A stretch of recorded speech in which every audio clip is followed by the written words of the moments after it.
Welcome to our fourth Aviation Reimagined webinar series that is coordinated and hosted by Griffith University. We had over 400 people registered from all over the world, representing a wide range of aviation stakeholders. This is our third webinar of a four-part series running every Thursday at 3 p.m. This series builds on previous years, and we will put a link in the chat function for anyone who would like to see the speakers and content from last year. Griffith University acknowledges the traditional custodians of the land on which we live and are located for this meeting today. We pay respect to elders, past and present, extending that respect to all Aboriginal and Torres Strait Islander people.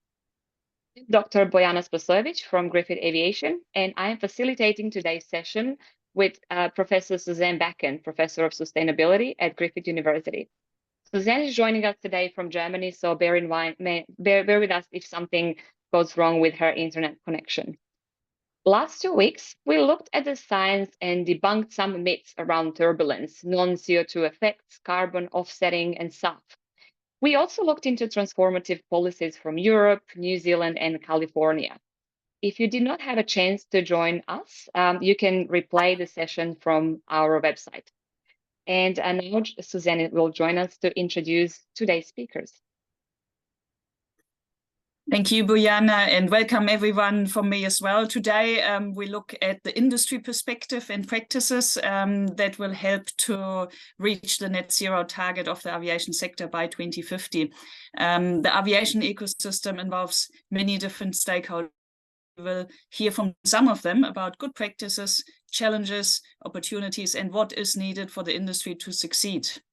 We have 3 presentations, as always, and at the end we have the Q&A session. So please, if you have any questions, post them in the Q&A, and the speakers will work on them along the session, but also we will have time for discussion at the end. A quick reminder to everyone that the session is recorded, and you can access the links on the recording online.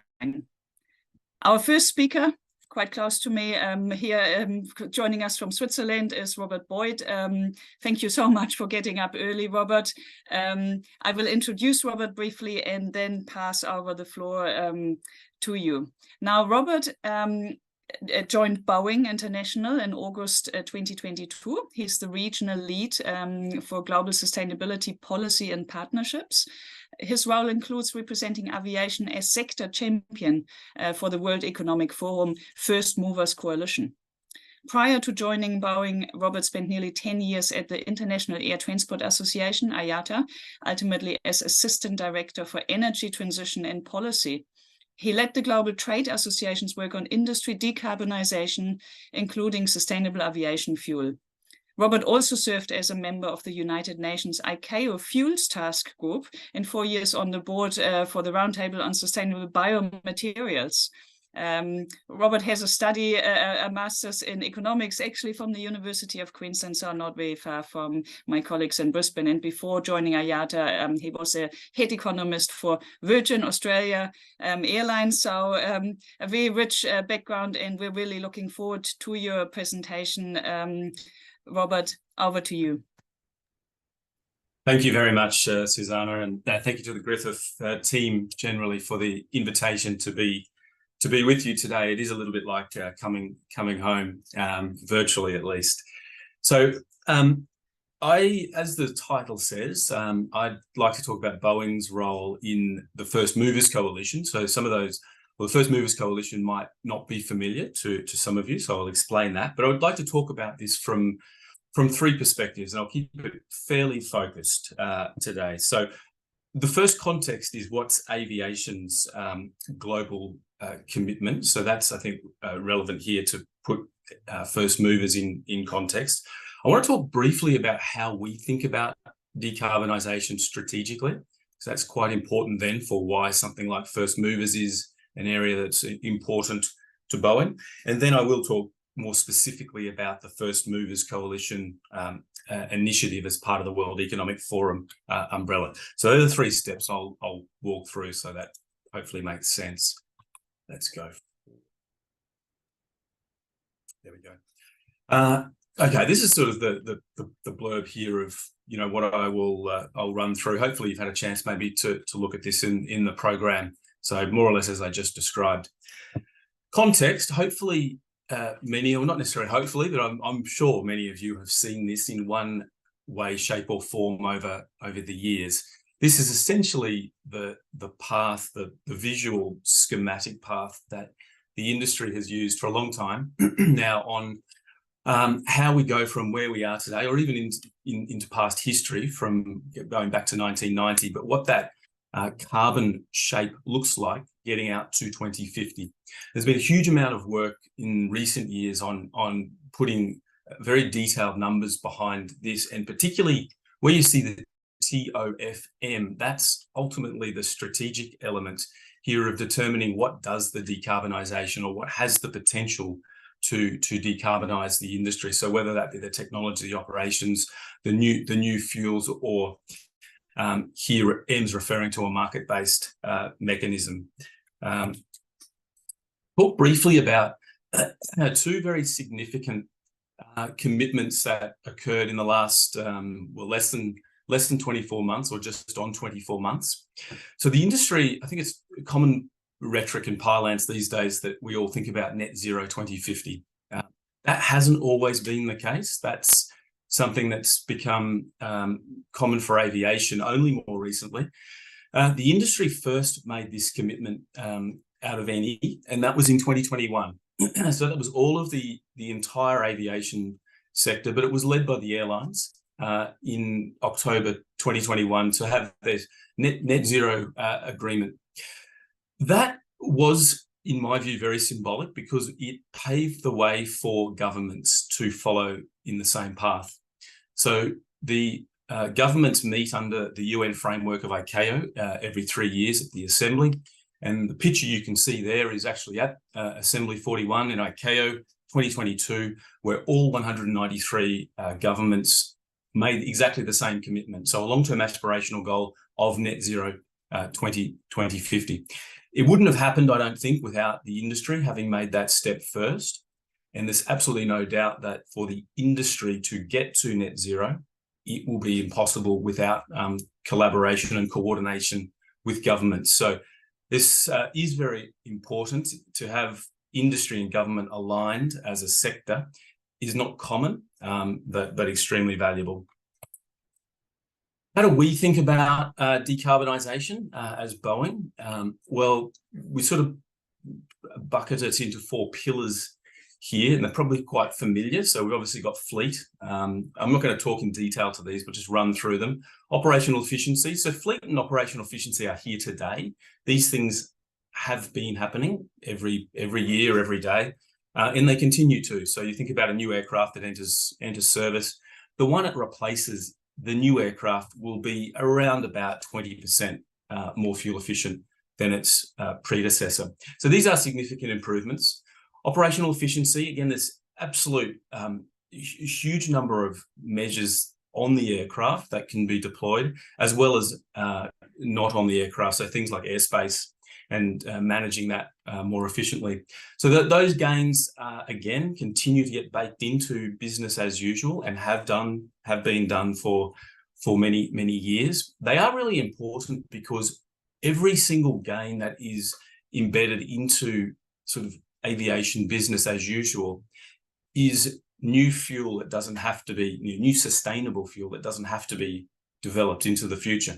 That also means energy that doesn't have to be created to produce the new fuel. So we sometimes perhaps don't give enough credit to, the brilliant engineers that allow for these improvements, and also on ops or operational efficiency, perhaps not the credit it deserves. However, there are limitations to how much gain we can get from these measures, and we know that to be, let's say, in the realm of 20 to 40%. If I flip to the very end, advanced technologies, these are being worked on all across the industry. There's some very exciting and impressive possibilities, I would call it, that we will see.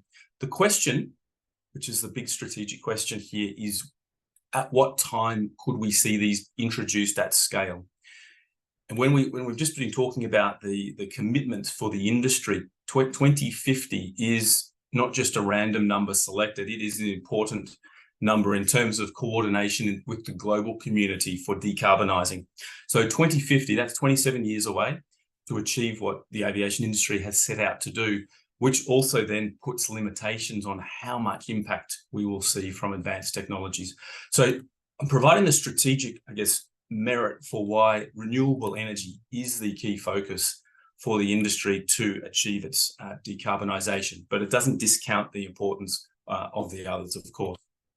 There we are, and more than 50% has to come or will come from renewable energy. So breaking this down into fairly simple terms, leaves us, let's say broadly speaking, with 4 options. Could have a sustainable aviation fuel, so replacing the current fossil-derived kerosene. We could have direct hydrogen combustion. We could have a fuel cell, hydrogen fuel cell, or battery electric. So these are the 4 potential visions of the future. I think that we hear a lot of discussion and interesting sort of debate about. Not all totally aligned either, but interesting nonetheless. I think this is the most informative sort of assessment of how to make good strategic decisions. This comes from a report called Waypoint 2050, which was produced by the Air Transport Action Group back in, I think, 2021. And it's worth just taking a pause for a moment, have a bit of a look at this. The little green SAF, that's sustainable aviation fuel. You'll see the bottom 2 rows are dominated by SAF. I think what brings home the message then is if you sort of cast your eyes to the left, you see that that's representing long haul and medium haul. So that's about 3/4 of global emissions come from either long haul or medium haul.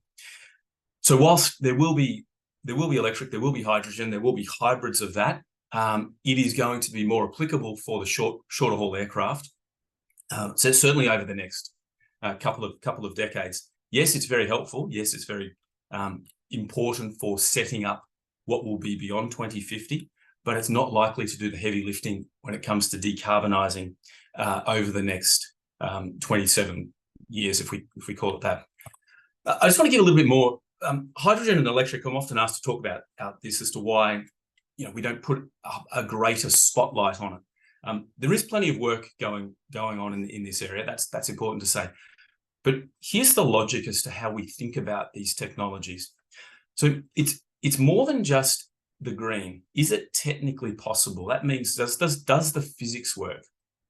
Is it technically feasible? So if we answer yes to that, sometimes there's a tendency to say, well, just go and do it. Okay, physics are possible, go and do it. But there actually needs to be some other considerations, and very important ones. Safe and certifiable, I think, goes without saying, but certifiable is difficult. This can take several years. It takes a lot of work with regulators to do this. So that's important when we're talking in time boundaries. There has to be a value proposition. So it has to be a full techno-economic assessment of whether or not what can be very exciting and very successful prototype work, does it actually have a business case? Is there a market for this? And then if the answer to that is yes, does it do what it's desired to do in relation to improving the overall climate impact? That means thinking about the life cycle of whatever is being introduced. So this is the strategic way we think about any new option, but in particular when I'm thinking here about electric and hydrogen.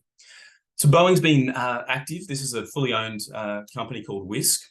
This is the major learnings we are getting from electric.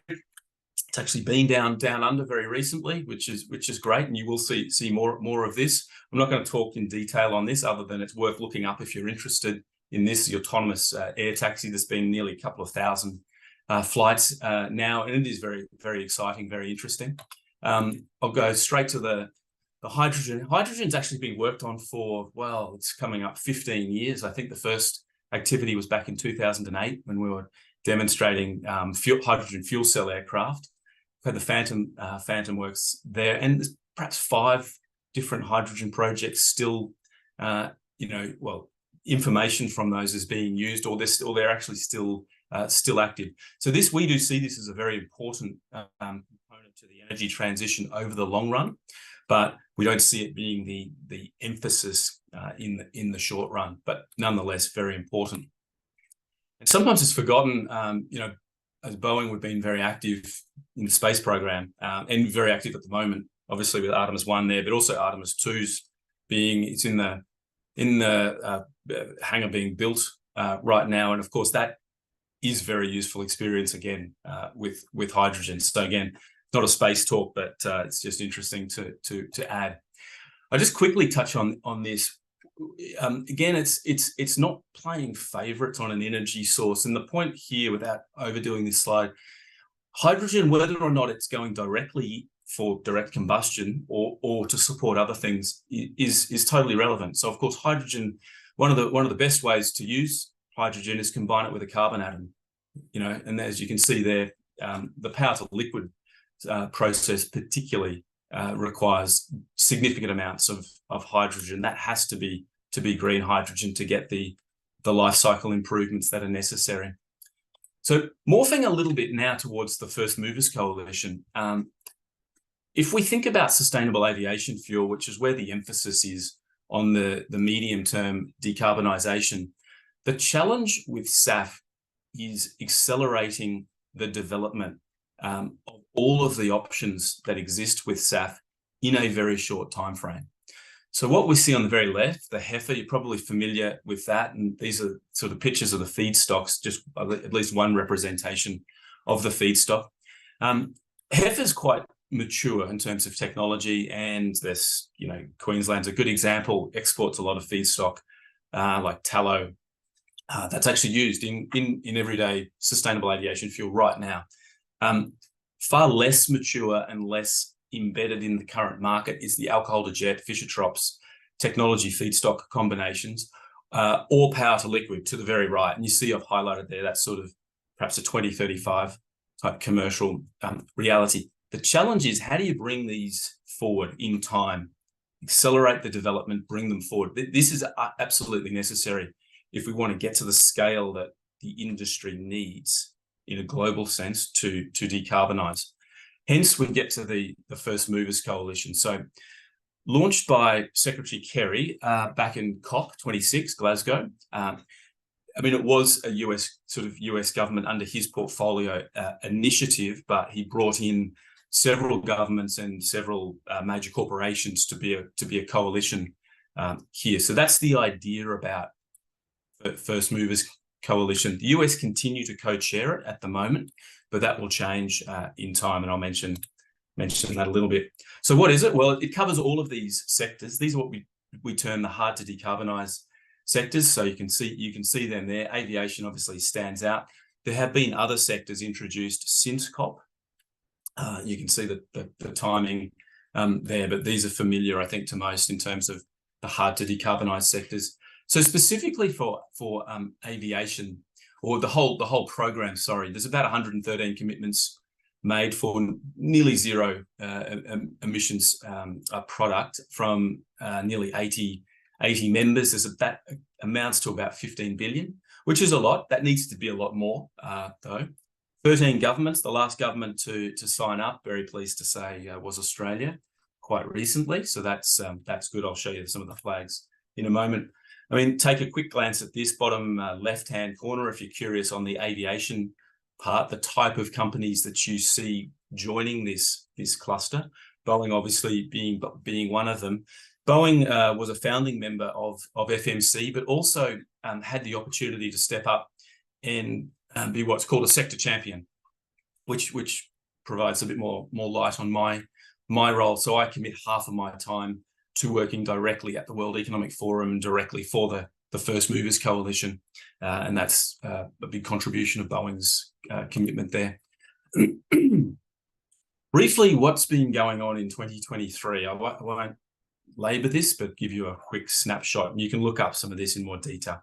The key areas of recruitment, you need to broaden this portfolio of entities that are making the first movers commitment. So that's been a big focus. It's started from a small number of companies, now sitting at 27 at the end of 2023.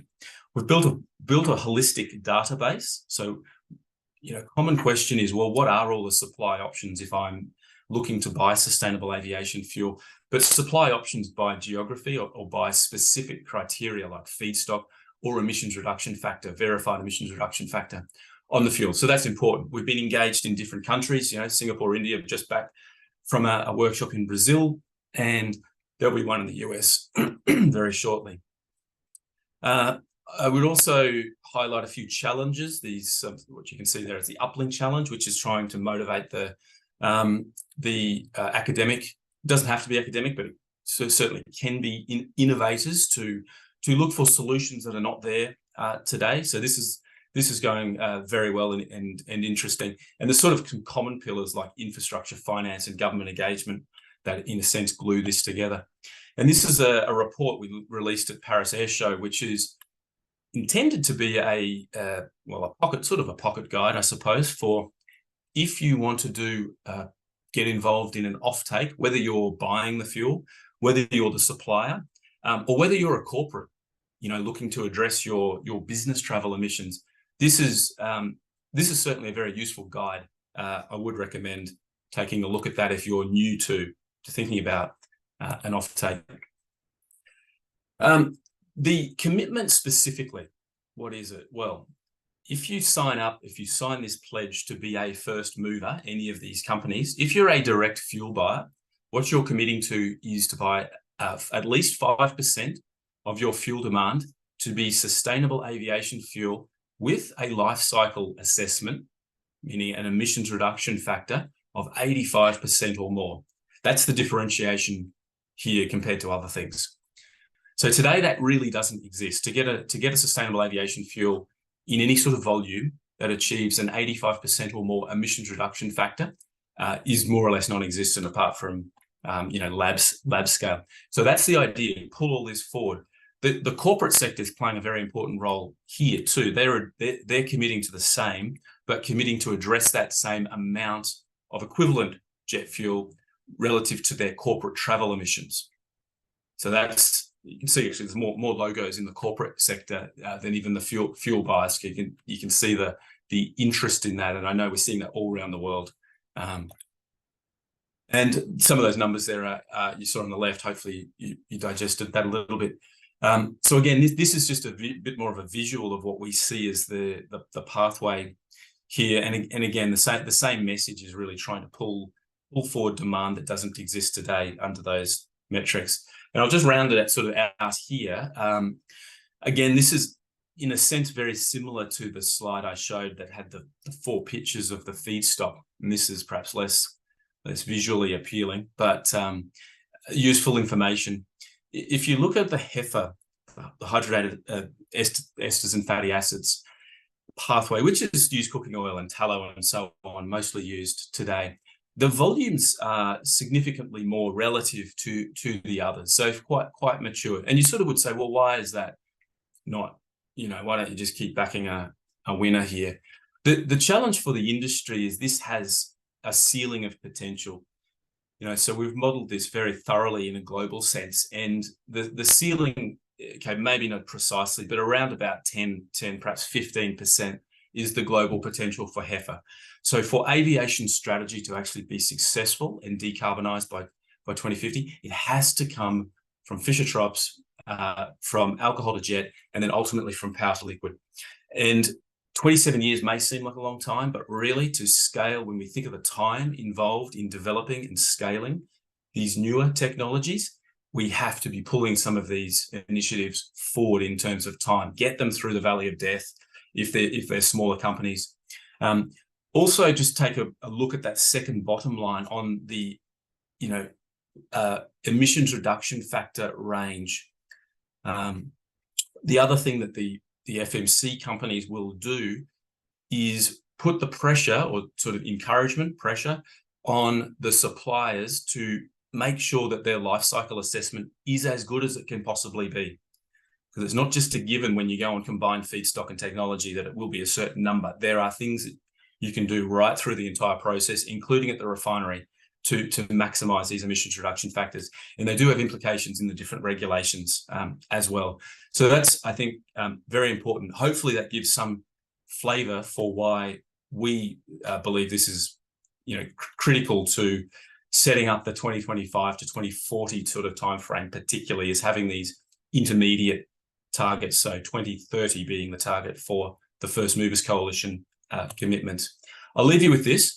If some of those sort of ideas are interesting and you want to play around yourself with different scenarios and different decarbonisation modelling, I do recommend taking a look at this. So sustainabilitytogether.aero, it's public data. It's a modelling visualisation tool.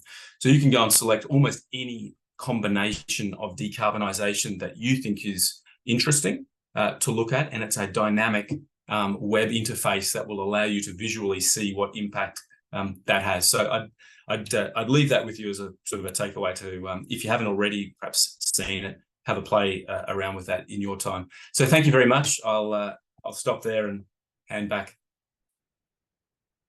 Thank you very much, Robert. That was a very interesting presentation on the First Movers Program and some insights into what we can expect to see in the future. If you have any questions for Robert, please do post them in the Q&A, and we'll get to answer those questions later during the session. Our second speaker is joining us from Brisbane. Please welcome Jessica Rudd, Head of Sustainability from Brisbane Airport Corporation. Jessica is an experienced sustainability professional who is passionate about embedding sustainability into organizations' activities and culture. As the Head of Sustainability at Brisbane Airport Corporation, Jess is responsible for developing Brisbane Airport Corporation's long-term sustainability strategy and initiatives which focus on decarbonization, circular economy, climate change, and social sustainability. Jessica will share today with us how Brisbane Airport is building a sustainable airport city. Welcome, Jessica. Thank you. Lovely to be here. I guess as mentioned in the introduction, so today I'll be talking about how at Brisbane Airport we are building a sustainable airport city. So I'll talk first a bit about who we are, who Brisbane Airport is, our sustainability journey to date, specifically decarbonisation, and then finish on what the next decade looks like at Brisbane Airport. I would like to start by acknowledging the traditional custodians of the land on which we connect today and recognise their continuing connection to lands and waters. On behalf of Brisbane Airport, I pay my respects to all Aboriginal and Torres Strait Islander peoples that we connect to. So to start with a bit of who we are, Brisbane Airport is the gateway between Queensland and the rest of the world, but we do see ourselves as more than just an airport. We are sort of an airport city, as we like to say, within a city. We are the most connected domestic hub with 52 ports. We're a 24/7 hub within one of the fastest growing regions in Australia, and also one of the largest airport cities with 2,700 hectares, so big that we even have our own postcode. We also are a bit unique in the fact that we operate our own electricity network. We have a solar farm, our electric fleet vehicles, which are set to expand, and home to life-saving aeromedical services and essential freight and cargo. We also have 500 hectares of commercial land available, so that gives us capacity to grow into the future as well. We are an important transport hub for Queensland, so we do provide 1 in 70 Queensland jobs. They're either at Brisbane Airport or enabled by Brisbane Airport, and we contribute nearly $5 billion to the Queensland's GDP. Currently, over 24 million passengers travel through Brisbane Airport annually. We have 24,000 workers on airport, and we have about 400 businesses, which range from the typical aviation-based businesses that you would see, such as airlines, ground handlers, a few food and beverage retailers, but we also have emergency healthcare services, childcare, hotels, gyms. We're quite diverse. And due to a growing population within Queensland and also events such as the 2032 Olympics, Brisbane Airport will grow by 10 million passengers over the next decade, and then to almost 60 million passengers by 2050. So to support that future growth over the next 10 years and into the future, we are embarking on a significant capital investment of about $5 billion over the next 10 years, which I will talk about coming up, but it is quite important because I think the next 10 years for us is going to be significantly transformational, and sustainability is embedded within all of our decisions. Our vision at Brisbane Airport is to connect the world, create the future, and our purpose is simple: create value for our 4 bosses. So when we talk about our 4 bosses, we're talking about our employees, customers, community, and shareholders. So for our employees, it all starts with them. We're nothing without a great team. So ensuring that Brisbane Airport is a great place to work ensures that we'll have a great team and that we are a great place to be. Customers, making sure that their needs are at the heart of every decision that we make will ensure that our services and offerings improve, they're future focused, but also makes it easier for our future customers to choose Brisbane Airport.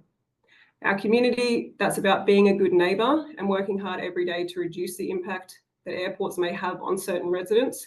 And we strive to obtain our community's respect through honest and open conversations so that we can grow together.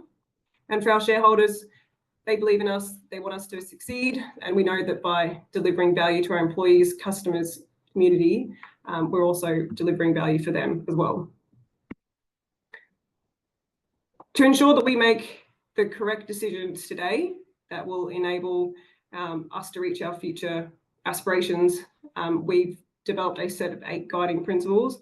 I'm not going to go into detail on every single one, but as you can see, the foundations for us don't change. These are what's going to guide us over the next 10 years and into the future. And as you can see, we will be a responsible, well-connected, sustainable and safe airport into the future.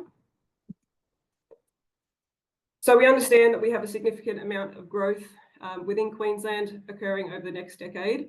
And we know that we need to meet the needs of our current customers and our community, but we also have responsibility for future generations. So to ensure that we are planning and building responsibly, we have developed a sustainability purpose, which is to create a sustainable, world-leading airport city that future generations trust and are proud of. This purpose will guide us when we are deciding how we are going to service nearly 60 million passengers, tackle carbon emissions, and be a good neighbour into the future. That is a significant challenge, but one that we are proud to take on as well. To deliver on that sustainability purpose, we have developed a sustainability strategy that's built on the foundations of sustainability. So the 3 pillars are protect our planet, grow responsibly, and support our communities. And under each of those 3 pillars are 3 focus areas for us. Largely what we'll be talking about today sits under the protect our planet pillar, specifically decarbonisation and also climate change resilience. We'd like to say we've been on a journey of constant improvement for about the last just over the last decade. We call it our sustainability journey, and we like to say that it started in 2010 with the establishment of our biodiversity zone. And since then, we've had a long list of achievements of where we've continued to improve and mature our progress. We've been commencing emissions reductions since 2013. We were the first airport to achieve the first Communities Green Star rating in Australia. We have an electric bus fleet, we have electric vehicles, 6 megawatts of solar on site, and last year we refreshed and launched our sustainability strategy and accelerated sustainability targets. But this year we are proud to say that we were the first airport in Australia to achieve the Airport Carbon Accreditation Level 4 and also be appointed to the Jet Zero Council to represent all airports, which we think is a strong reflection of our sustainability progress to date. Here are our publicly committed sustainability targets. So the first is our Scope 1 and 2 net zero target by 2025. We understand that Scope 1 and 2 emissions are important because they are what we directly control, but also understand that our largest challenge lies within Scope 3. So to that end, we have signed to the Clean Skies for Tomorrow initiative, which is a global initiative that aims to have sustainable aviation fuel make up 10% of the global aviation fuel market by 2030. And we've also committed to a 50% recycled water and zero waste to landfill target by 2030. So to reach our net zero target by 2025, we've identified about 5 key initiatives that we need to undertake to achieve that. So our scope 1 and 2 emissions for us focus on our emissions from our operational activities, of course, such as fuel consumption from our vehicles, our refrigerants, and of course our purchased electricity. Our net zero target was originally by 2050. We have accelerated that by 25 years. And the first way that we're going to achieve that target by 25 is through our renewable power purchase agreement with Stanwell. So from January 2025, all electricity at Brisbane Airport will be 100% renewable. We have our 6 megawatts of solar, but we've also committed to expanding that to an extra 5 megawatts by 2025. We'll transition our fleet vehicles to electric. This does have its challenges, obviously, with current technology and our operational requirements, specifically airside, with utes requiring four-wheel drive. But we're continuing to monitor the market and also look into other solutions such as renewable diesel. We have developed a sustainable design guideline. That is where we have developed a set of sustainability criteria that applies to all projects that's aligned to best practice to ensure that our new developments are in alignment with our sustainability ambitions. And we are looking into an on-site carbon removal project. So at Brisbane Airport, we are fortunate enough that we have a 284 hectare biodiversity zone, which is the highlighted areas here on our map. So what we are currently doing is investigating the carbon capacity within our biodiversity zone. We understand that to reach our 2025 target, we are going to need to use carbon removal. There will be residual emissions from our refrigerants and some fuel use. So we aren't looking to buy third-party offsets at this point in time. We would like to investigate the use of blue carbon within our mangrove ecosystem on airport. So we partnered with a consultant called BMT. They're currently undertaking a health assessment of this site to understand, one, obviously the health, but also the current carbon capacity. And then from there, identify rehabilitation projects that we can undertake and invest in that area to increase the health and also increase the carbon capacity.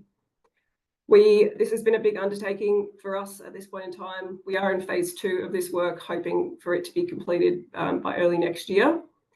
And we need to currently do a set of risk assessments on the work that's been undertaken for the rehabilitation projects to make sure that they are suitable with airport operations, so that none of the work that we do either increases flood risks or increases bird habitats, which would increase bird strikes as well. So that's how we're going to achieve our net zero target by 2025. But as I said earlier, we do understand that scope 3 is where our largest challenge lies. Scope 3 accounts for 98% of our total emissions, and of that, 80% is aviation fuel. I love this slide because it shows obviously the size of Australia compared to Europe, but it really demonstrates how reliant we are on aviation, not only for international travel, of course, but also domestically.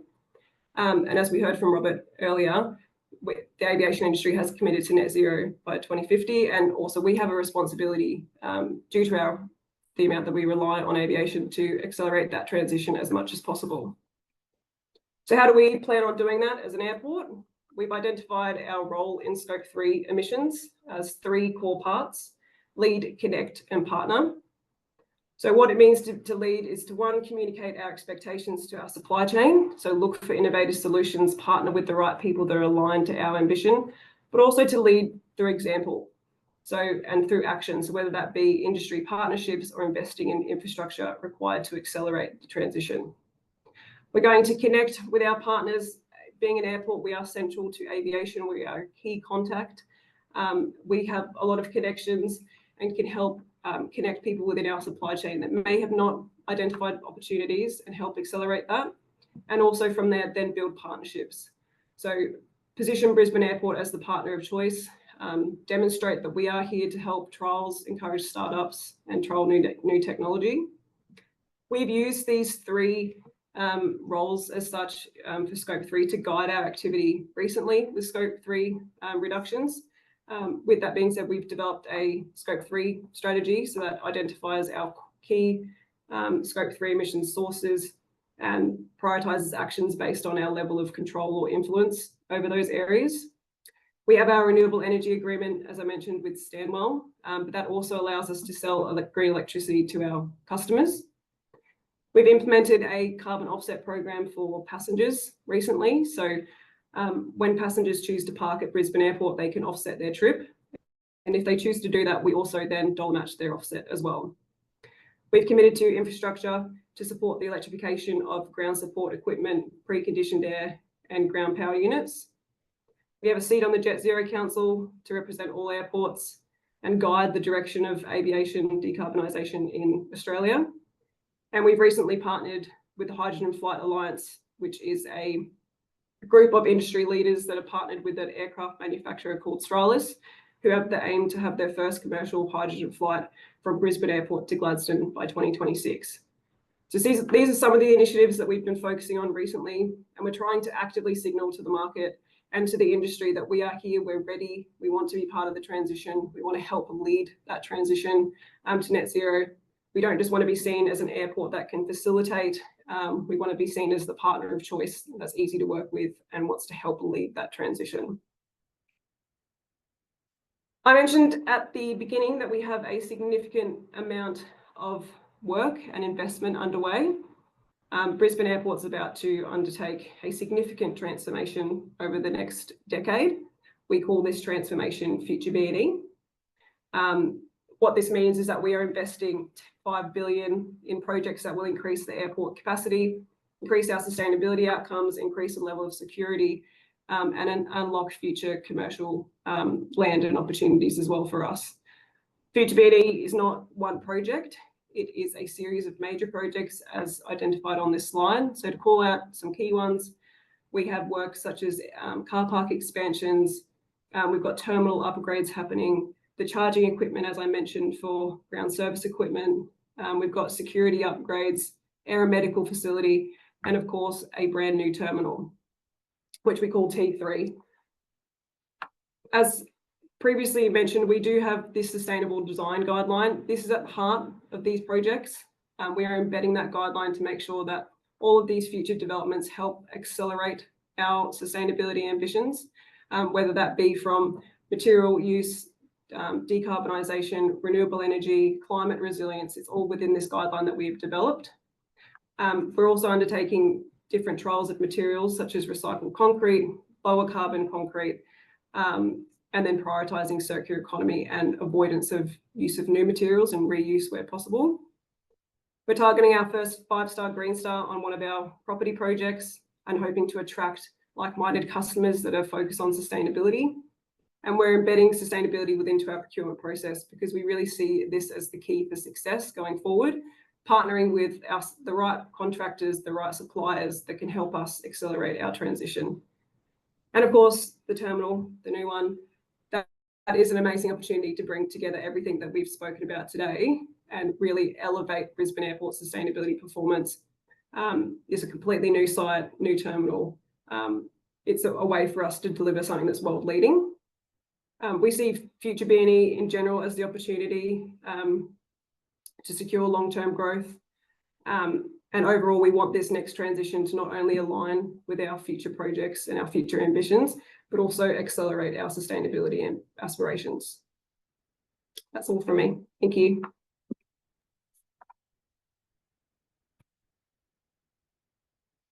Fantastic. Thank you, Jessica. This was extremely useful to hear a little bit more about the critical role that airports play in the transition. Just a reminder for the audience, if you have questions, please do post them in the Q&A and Jessica can either respond to them as we go or also later when we have time for discussion after our third and final speaker, who I'm introducing now. I'm really pleased to introduce Nick Mangalwar from Air Services Australia, where Nick is the Senior Sustainability Specialist. He supports and manages the sustainability portfolio at Air Services. He's responsible for the delivery of the organizational strategy in this space, including climate impacts and also resilience planning. He's based in the Safety, Security and Environment Directorate and works on truly embedding the sustainability into all organizational activities. Before joining Air Services, Nick worked in the education and automotive sector, where he has 15 years experience in sustainability, engineering, project and strategic management. Nick has a master's in electronics and communication, and is also a communities member board for Southeast Queensland Water. So without further ado, over to you, Nick. We're looking forward to your presentation.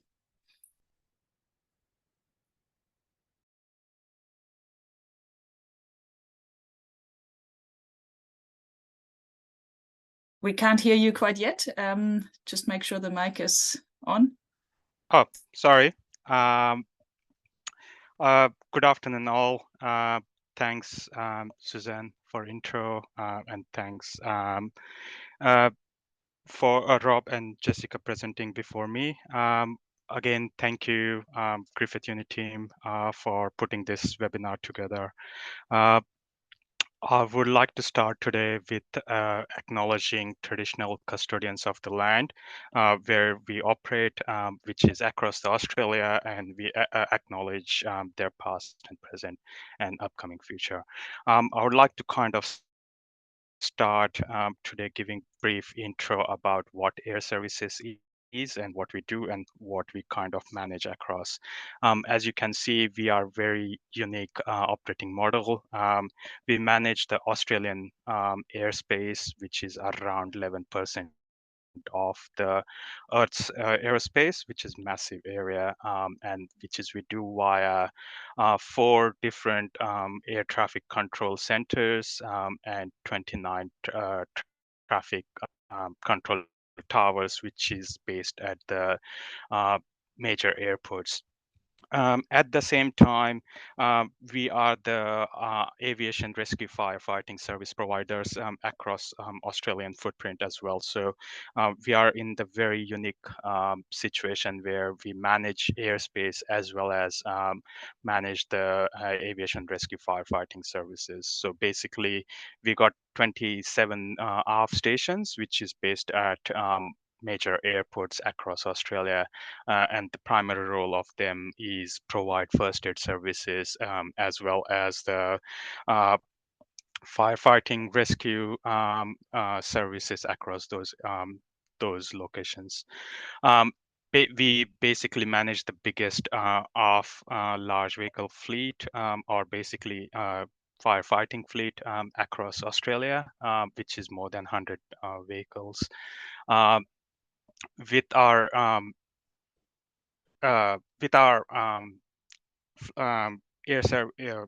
airspace management, we also manage the Solomon Islands and Nauru flight information regions, which is part of our collaboration with those countries. I kind of was gonna show a little bit more information about how we kind of work within Air Services and how our environment and sustainability approach. The main topic for today is basically to demo, kind of showcase how we look into our environment and sustainability footprints. As you can see that obviously we recognize that climate change has impacting the aviation sector, and we do acknowledge that we need to work with our partners, aviation partners, as well as the stakeholders to look into this. Obviously, we do have our policy, which is I'll take it through, and the strategies around this one, how we are looking at this, how we are able to manage our environmental footprint as well as the carbon emissions. Basically, what you're seeing, this one is that the how our strategy, environmental strategy, is established.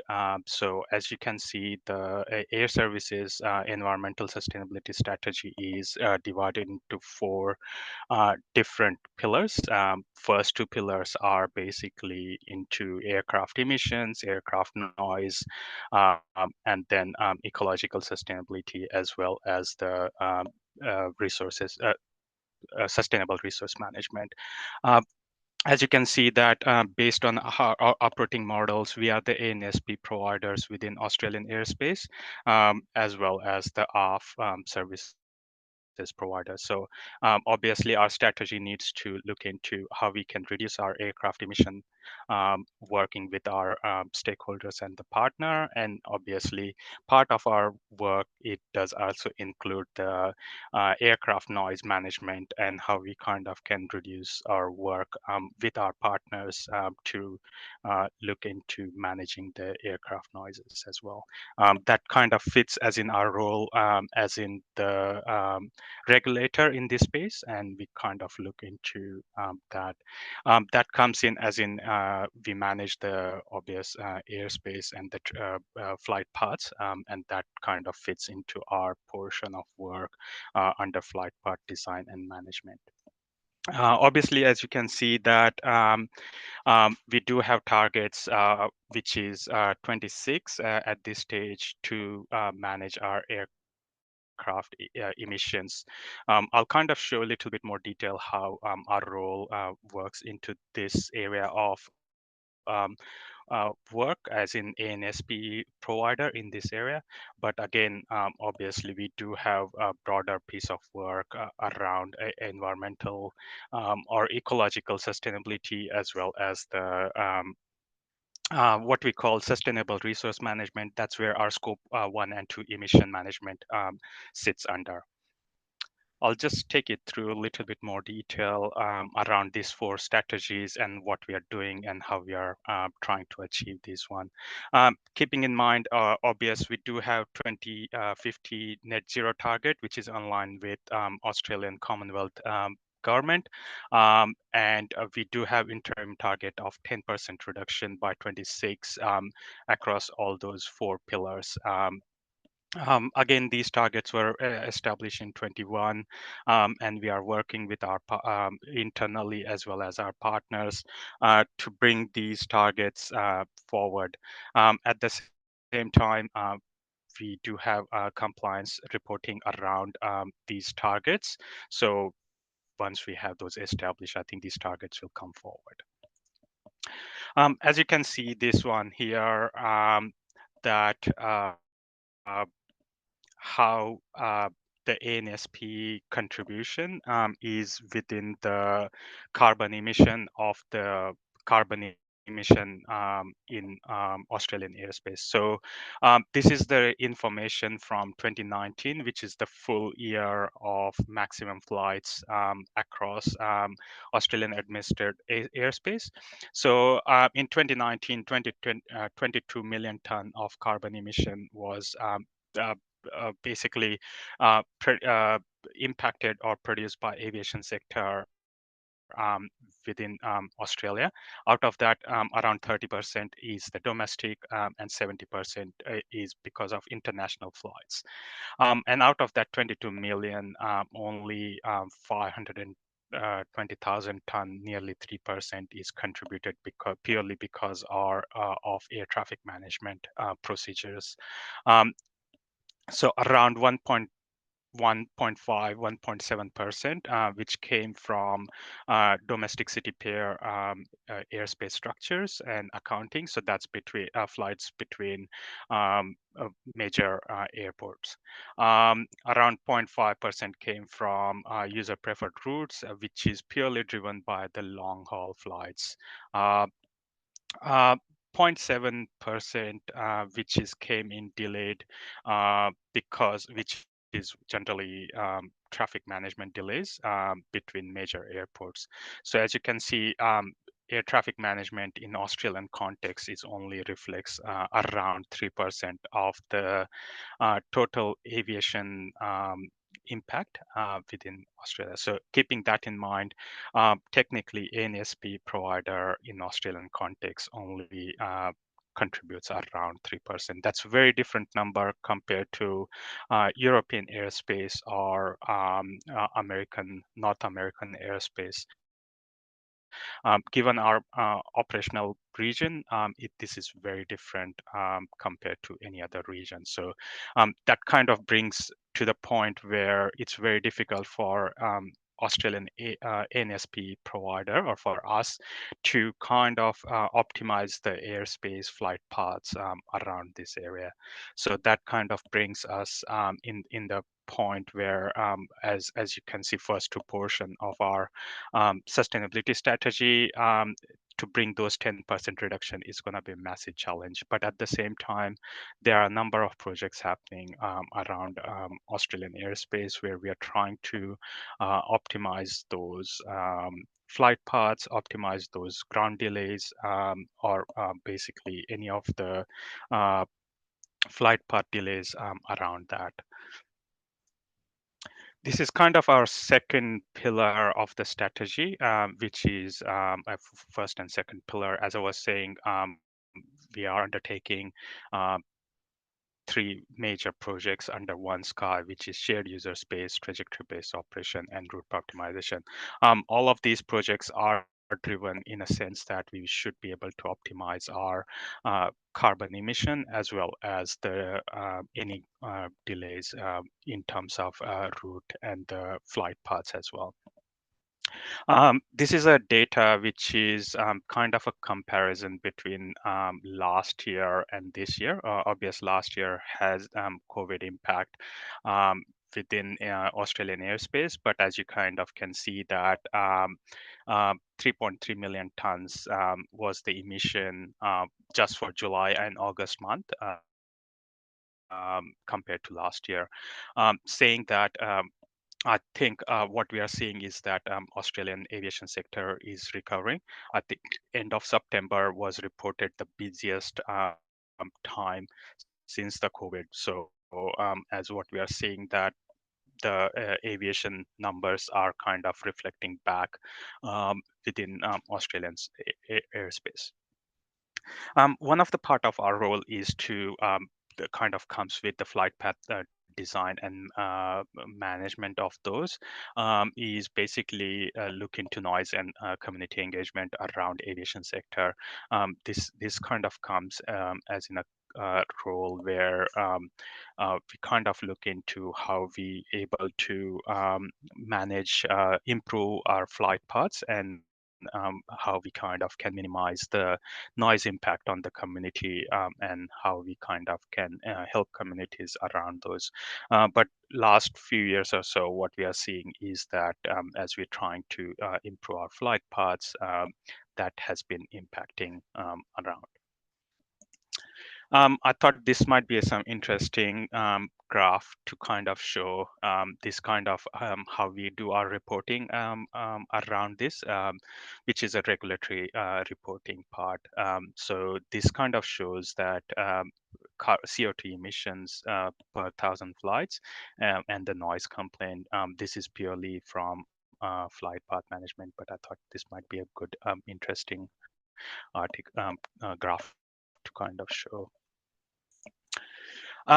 This is what we are kind of moving into our environment-related activities. As in one of the key part of our work is environmental management across our footprint. That's because the number of airport, number of sites, number of locations, what we manage, and I'll show you those into the next graphs or so. That kind of brings in the portion where we need to look into how we able to manage our leased areas, owned sites, and any of the compliance and governance activities.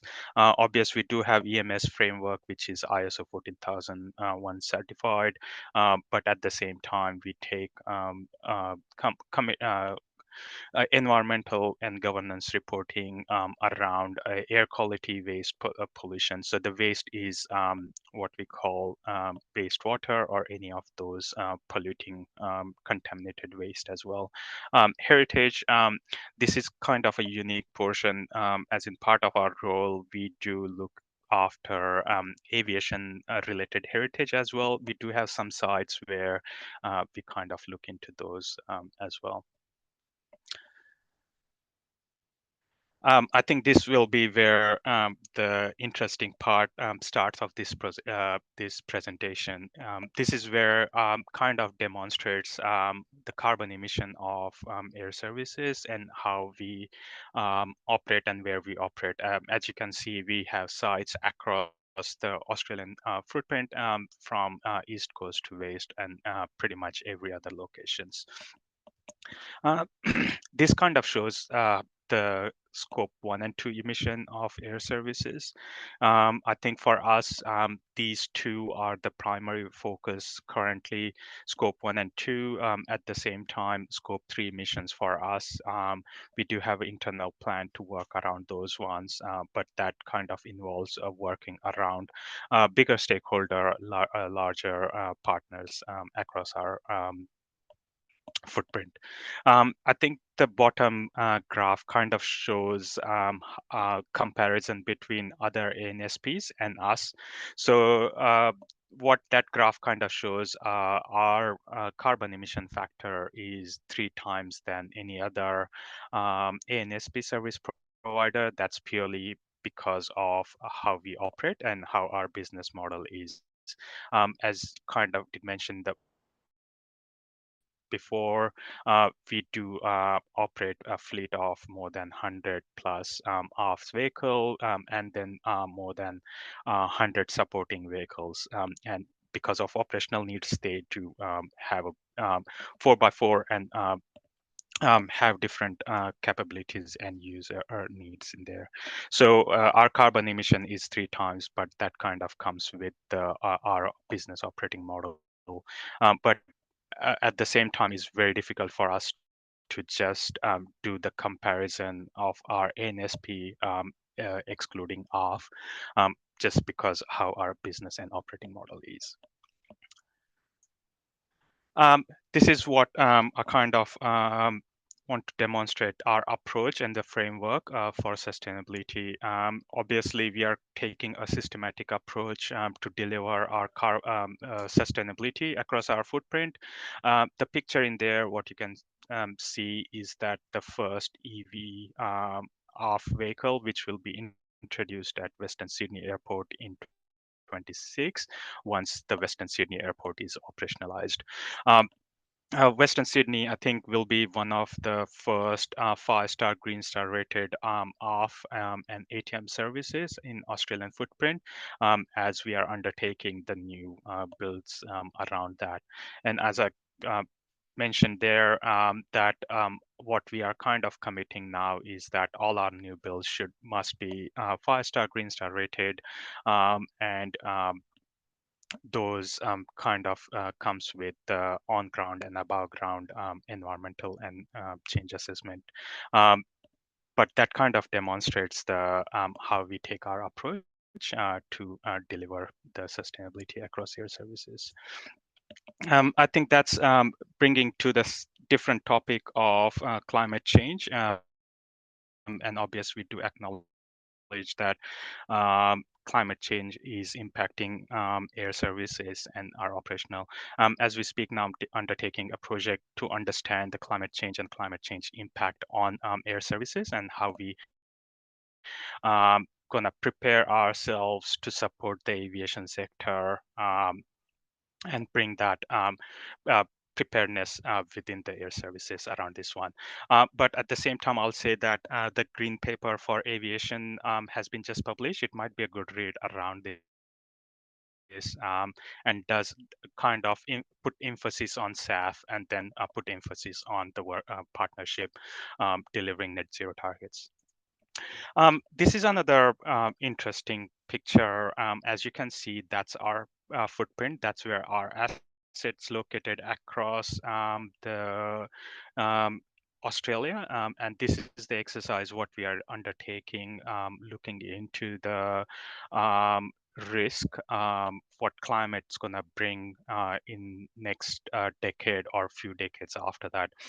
So this is the exercise what we are undertaking to understand and prepare ourselves as well as the aviation sector, and kind of develop a model where we are prepared into managing our assets and managing our critical infrastructure around this. But this is a part of our service, which is we provide to aviation sector as well. Sorry. This is like a kind of a snapshot between what we are looking into doing this climate change assessments around air services and what timeline what we are looking at. But this kind of fit from that aviation paper. This is the scenarios what we are running through to understand the climate change and the climate change scenarios across. And that's pretty much it from me. I just thought might be good to acknowledge that tomorrow is the air traffic controller day, and any air traffic controllers around there, I think happy air traffic controllers day tomorrow. But that's pretty much it from me.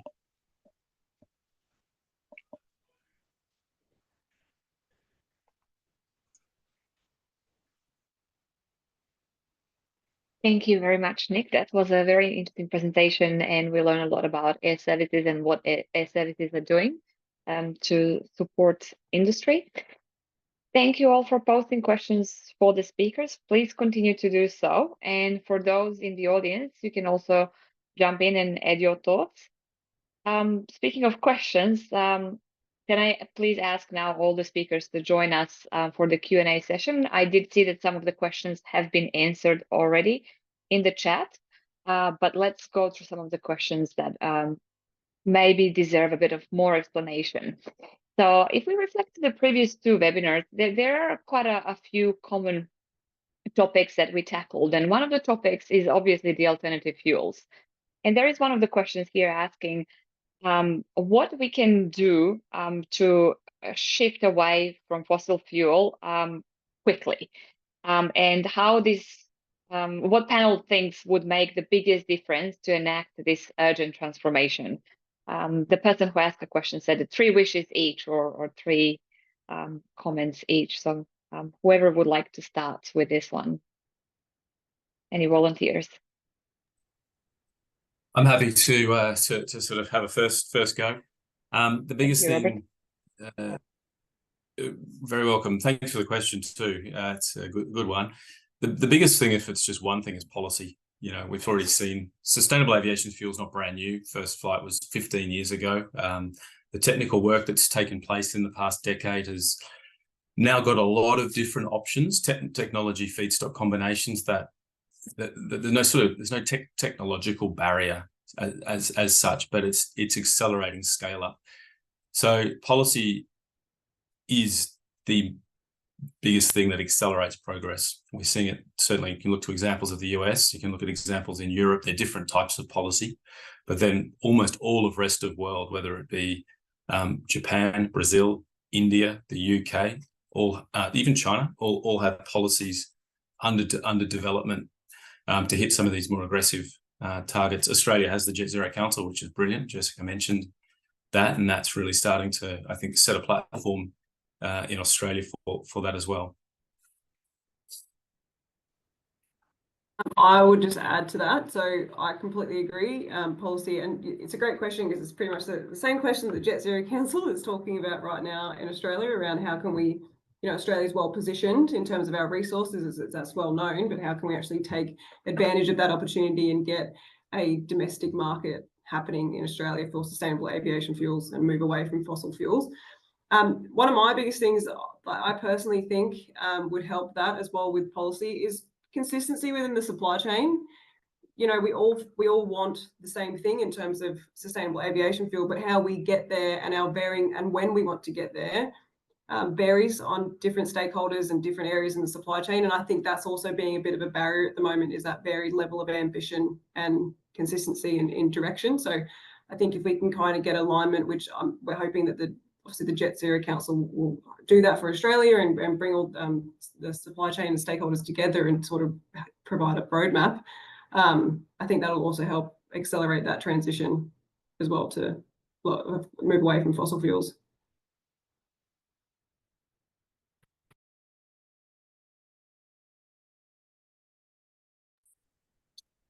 Thank you, Jess. Is there anything that Nick would like to add?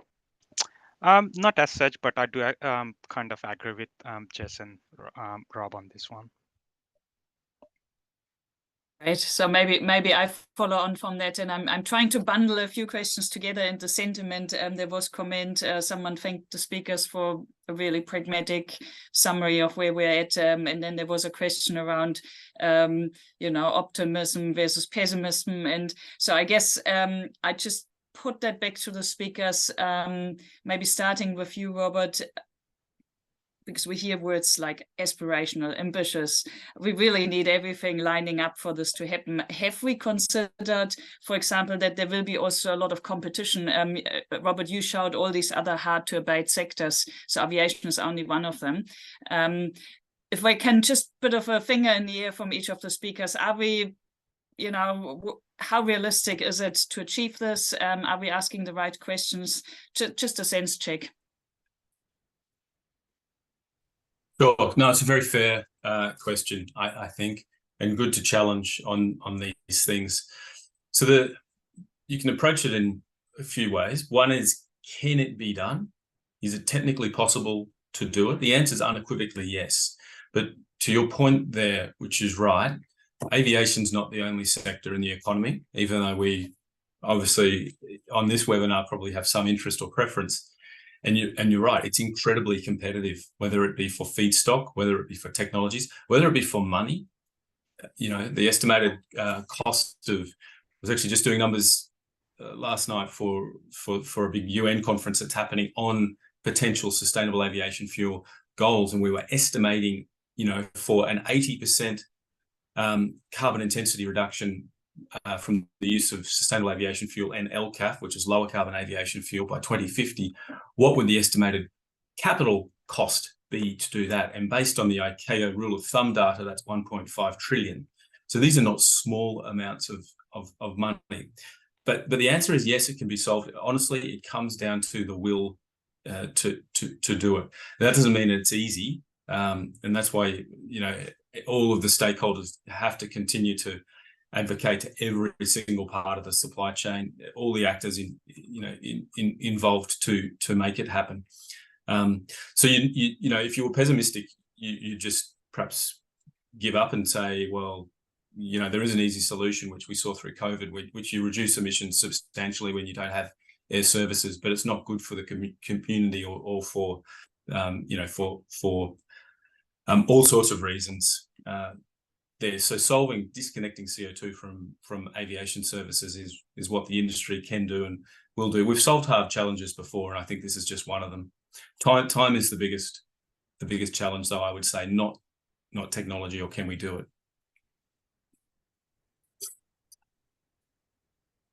Yeah, I completely agree. I think again, it's also a varying lack of education with it as well. So I think it can definitely be solved. It's definitely going to be hard, and will take a lot of partnerships throughout the entire supply chain. But it's also about clearly mapping it out around what we need to do in that time frame. So what are the mini milestones that we need to meet? And I think that also changes on different regions, different countries, the different maturities and education understanding of where everyone's at as well. And although we're all trying to solve the same problem, it applies differently, even just down to different airports and the way that we operate or the challenges that we have. And that's what I think needs to be taken into account as well. So what we're planning at Brisbane Airport might be completely different to how Christchurch is tackling the problem as well. So it's about taking, yes, we can do it. It will be very difficult, but what can we do to start educating the entire supply chain? And again, the passengers, like this technology and the way aviation is changing, they also need to be included in this around how do we meet the needs of the current customer and the future growth that's required, but also do it in a more sustainable way. just to add that I think that's what the challenge what we face, because obvious our partners and stakeholder kind of varies. Some of the airports are way advanced in this journey. Some of them are way behind, and for us, that's what the challenge is, that bring everyone on that journey, kind of work with all other partners. At the same time, there are regulatory requirements which is we kind of need to work across, and most of the time those requirements may be delayed behind what industry expects. So I think there are multiple challenges, and that education piece at the same time kind of willingness of these different partners and stakeholders. I think that's what stays for us the challenging bit, and I think that's why we still keep saying that 2050 looks optimistic, because by then I think there will be enough willingness and enough awareness around this to achieve that target. Thank you all. And it's really interesting that you mentioned that stakeholder engagement and the whole problem of managing expectations and aligning different experience and targets within different businesses. And that really nicely links with one of the questions that is for Jessica in the Q&A. The question is about how challenging it is for Brisbane Airport to get your subtenants on board and to align their aspirational targets with yours, specifically airlines and organizations like Air Services. So I think when we talk about customers or tenants for Brisbane Airport, we're talking about our passengers, our retailers, industrial customers, and then of course the airlines. So for us airlines, again, we are all aligned. It's just that varying level of ambition. So that one's not essentially too challenging. We're all sort of working towards the same goal. It's just about who wants to be that first mover and having those sorts of conversations when we're talking about sustainable aviation fuel. But when we're talking about operational efficiency airside, so from the ground servicing equipment and those sorts of things, that is an easier conversation. For our retailers, they are very well on board, so they are more aligned to our waste targets and our work within the terminal to reduce contamination. Absolutely, they're very engaged. That's quite easy. For property, again, through our sustainable design guideline, we're trying to ensure that the development or their asset that they're building is aligned within regards to that in terms of our aspirations. But we have noted that in our Scope 3 property operational emissions is a gap. So we're now currently trying to get information from our property customers and learn more about their operations and partnering with them a little bit more on decarbonisation opportunities. For example, we've worked with the Queensland Transport and Logistics Council around readiness for net zero, and that was given to all of our industrial property customers as well. So the conversation, there's at the high level of engagement across the airport, varying levels of ambition, but for property specifically, there is a gap there that we will start working on to get that and that information. And once we've got that, we have a clearer understanding of what we need to do.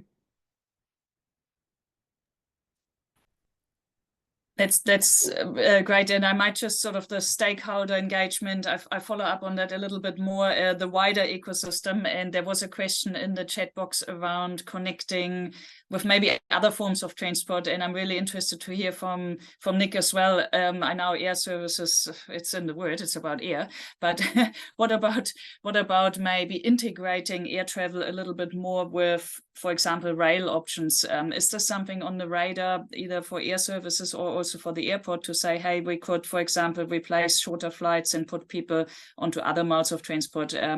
Or is this not quite in the scope in the moment of the decarbonisation plan?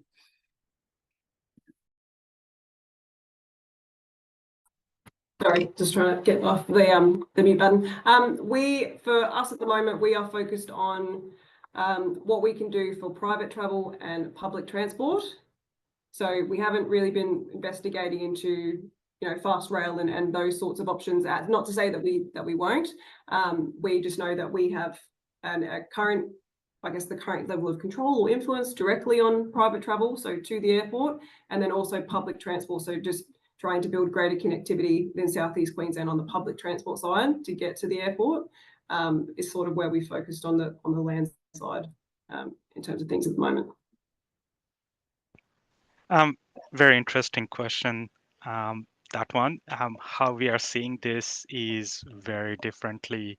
And I think that does reflect into that Australian Aviation Green Paper as well. What they're expecting that by 2050, there will be more regional flights traveling regional airport to regional airport rather than rail connectivity or any public transport mode as such.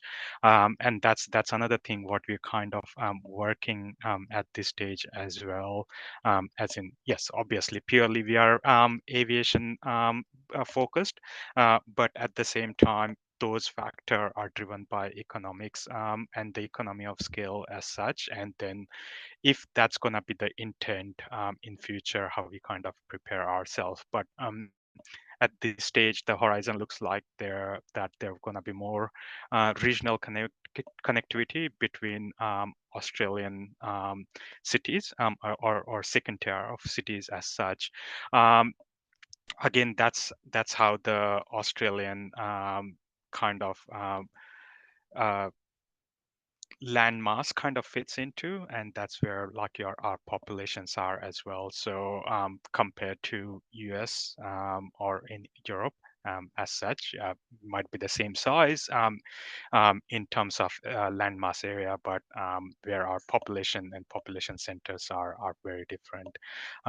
But that's I think that's what in a sense we are preparing ourselves.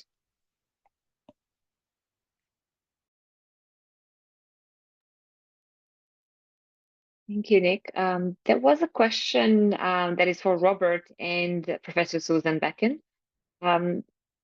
There is an impression that SAF production and supply would never be sufficient to meet current aviation fuel demand. And if we're only looking into SAF and SAF production, are we actually limiting other opportunities and innovation? And what are the solutions for companies to look at?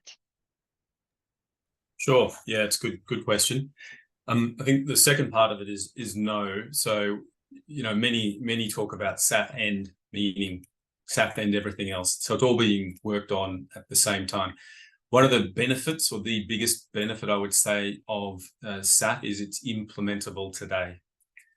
There's actually significant, decent volumes of sustainable aviation fuel being produced today. The more radical solutions that will come along eventually, they're still decades off, and we don't really have the luxury of saying, well, let's just hope these do materialize as we think they might, and we'll just sit on our hands till 2040 and then start to implement.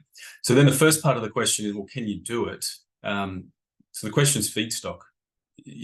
Sort of, if you're sort of saying, well, we don't have enough, we do have the technology that exists. That's not a questionable element. So perhaps the variable you'd be saying is, well, is there enough feedstock to scale up sustainable aviation fuel to what we estimate required?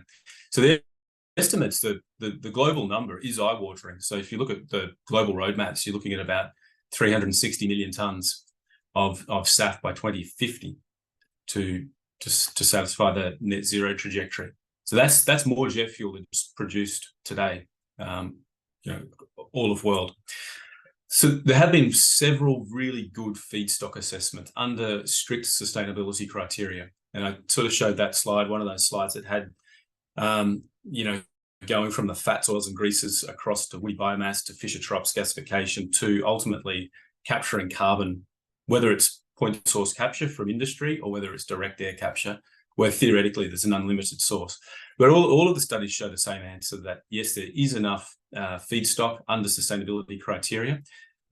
The issue for allocating that feedstock in the short run is definitely policy, given that electrification, some of these technologies you'd ideally love to see in aviation in the long run, but electrification today is limited to best case 500 to 1,000 nautical miles, best case.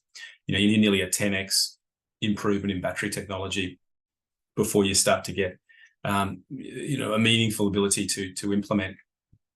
So whilst we're constricted there, the policy should be prioritizing the hard to decarbonize sectors, but aviation being a very important one. the feedstock.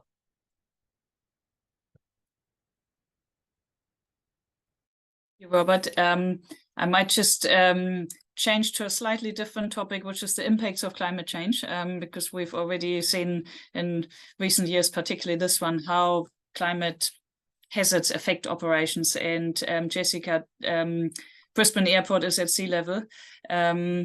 And I'm keen, there was a question to hear what your planning is, but also in our first session, Nick, there was a professor from the UK who talked about turbulence and changes in jet stream. So, and potentially even the feedstock, Robert, that you talked about might be affected by climate change. So I'm just keen, anyone who wants to, maybe Jessica start, and if anyone else wants to comment on how we factor that in, that would be really helpful. Yeah, absolutely. So great question, because obviously given our location, sea level rise is a material risk to Brisbane Airport and our operations. So over the last 12 months, actually, we've done a lot of work understanding what our real risks are, and I guess our priority physical and transitional risks are for climate change. Obviously, one of those is sea level rise. We've done a risk assessment to understand what the severity of those risks are under various scenarios, and then we've developed a adaptation plan. But in order for us, I guess, to prioritise the adaptation actions within that plan, we are now doing a vulnerability assessment. So we are looking at all of our critical assets and identifying how vulnerable they are to those future risks based on their current condition. And then from there, we'll be able to plan specifically the areas that we need to improve. One of the good example is what we did for the new parallel runway. So when we were developing that, we did a detailed climate risk assessment and study on that runway to make sure that it was the correct height and it was resilient against any future risks and changes in the climate. So during our recent risk assessment that we did, that's our most resilient asset that we now have. So we're using that as a good case study for this next round of vulnerability assessments, and use a lot of the learnings from that major project on our future B&E work over the next decade as well. Yeah, sorry. As in air services, as I kind of showed in that slide, yes, we are undertaking all that stuff what Jess was talking about, but just multiplied by all the airports across Australia. So it's a massive, massive footprint for us. What we are doing as we speak now is to do that risk assessment, looking into 2030 and 2050. That's the two timeline what we are looking at. But what we have started seeing is that the impact on our assets has gonna rapidly increase or kind of rapidly go up. And for us, it's not sea level rise, but the temperature, bushfire, storm conditions, and any of those factors. And at the same time, what the part of that assessment is that to look into crosswinds and the changes in crosswinds, because that does kind of brings different challenges for us. That kind of leads to the closing runways and things like that. So what we have as in part of that project started looking into is that how we kind of can assess that, how we kind of can put a resilience plan around it. But for us, that's very early stages. But at the same time, climate change has been identified as enterprise level risk. So that's it's going to take it very quick turnaround and do this assessment and kind of create a resilience plan around this. So we are taking on work around this as well. Thank you. I jump in really quickly, Bojana. We've got 2 minutes, 2 minutes in which our panelists could still answer questions in writing online. And maybe 1 minute, Robert, if you want to add something on the climate impact at all before I wrap up. Yeah, sure. I mean, the quick answer is no. It doesn't. It doesn't have a significant impact on the potential for the feedstock. So the feedstock options, things like municipal waste, there's a big one. There's 1/4 of the world's requirement for sustainable aviation could be supplied from municipal waste in OECD countries where there's an organized price on that. So the answer is the answer is no. But adaptation and resilience is a very important topic, so I don't want to trivialize it that it's easy, but it's not an impediment for SAF to scale up. That's great. And I do want to acknowledge also there were a bunch of questions on noise. Nick, you triggered some thinking around the links between carbon emissions and noise, which of course they exist and maybe trade-offs there. So we have to leave them for now. Unfortunately, there were also interesting questions around completely new technologies, maybe like airships or so. I'm not sure. It's not my field. Robert, that was for you, and I think you did answer it. The good news is next week at the same time, 3 o'clock Brisbane time, next Thursday, we have our final session, which will be on technological innovation and advancements. So hopefully many can link back in, and of course there's always the recording that people can watch online. So it's for me to thank you all for your excellent presentations. I learned a lot. It was really interesting. I also thank the audience for being so engaged, and wish you all a good afternoon or day wherever in the world you are. So thanks again for joining, and goodbye. Thank you.